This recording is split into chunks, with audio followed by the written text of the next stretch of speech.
Jamie is with us. Jamie is in Springfield, Illinois. Hi, Jamie. How are you? Hi, Dave. Thanks for having me. I wanted to ask you and Rachel today. I've been following the Ramsey way for several years now, and I am on baby step 7. I'm 100% debt-free as far as student loans, credit cards. I even paid off my mortgage a couple years ago. Way to Or go. a couple months ago, sorry.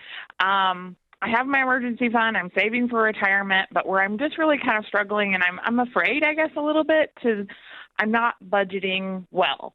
And so I'm afraid to just spend freely and I'm just not doing budgeting very well. And I guess that's what I want your information or, your knowledge or advice on. Jamie, what's causing you not to, do you think? What's the reason behind not budgeting well, would you say? I don't know. I honestly I've never done it well. I think the gazelle intents to pay off all the things helped me to get there. And now here I am. I'm like, okay, I'm making more. I have a side hustle, but I don't have anything that I have to pay. So I think there was always that gazelle. Yeah, the urgency's gone, basically. Yeah. And now I'm like, okay, now what? Yeah, totally. Well, I think one thing that you said that for me, because I'm more of a natural spender and all of it, so my natural bent is not towards budgeting and everything. So what you're saying, I'm like, I totally get it.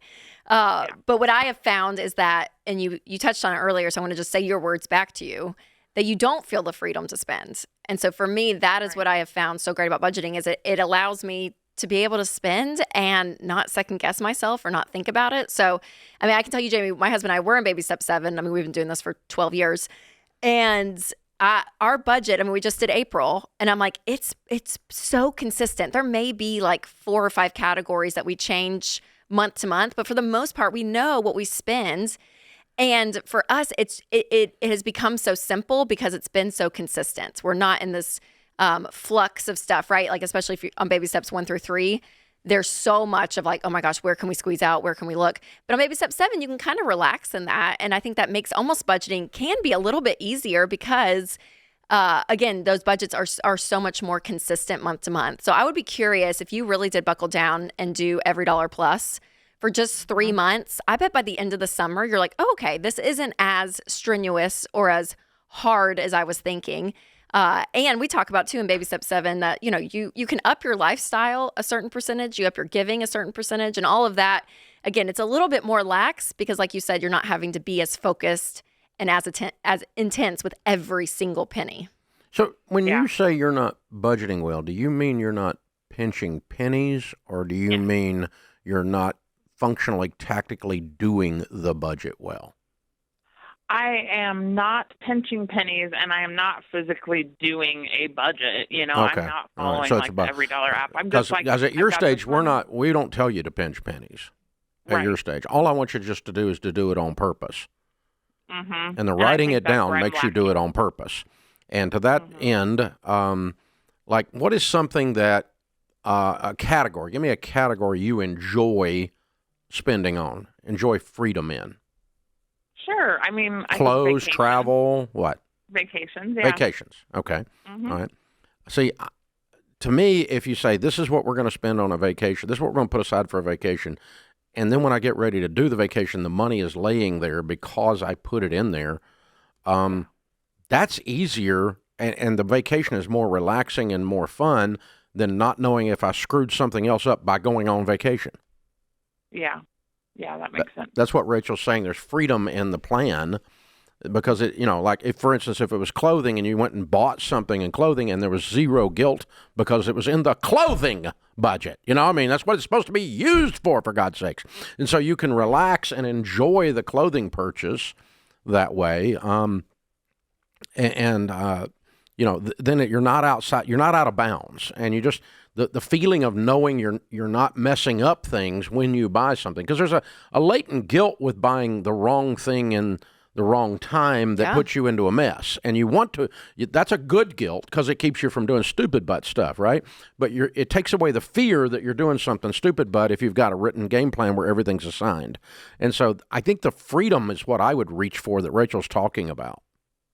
Okay, just a mindset change. Yeah, it's going to give me, by doing my payoff for sitting down and spending that 1 hour and later spending 30 minutes, because it doesn't take 30 minutes to do it once you kind of got a rhythm going, but, and really getting good at it, the freedom, the payoff for that 1 hour is freedom. I can, without guilt, without hesitation, go out to eat because I got that go out to eat budget, right? Right. And I don't have to go, well, we kind of blew it. We went out to eat again. You don't have to have that latent thing hanging over your head. And I just think that's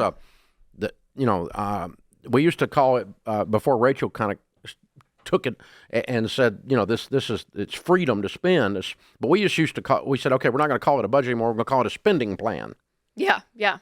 Because that's what it Spending. is. I don't care what fun. you do with your money as long as you do it on purpose. Because people seldom do stupid butt stuff on purpose. Let's sit down and see if we can do a stupid butt thing right now. Nobody does that. But it's like we just keep driving, and the car's out of gas. Who knew? Yeah. And I think, Jamie, the encouragement thing where you are, because you have been so diligent with your money, you have worked hard. A lot of room in this. And paid off debt. And I mean, yeah, you have the margin. Or you should, have the margin to be able to say, hey, we're going to just do big categories within the budget and not every single one. I think the further back you are on the baby steps, the even more detailed and meticulous you need to be.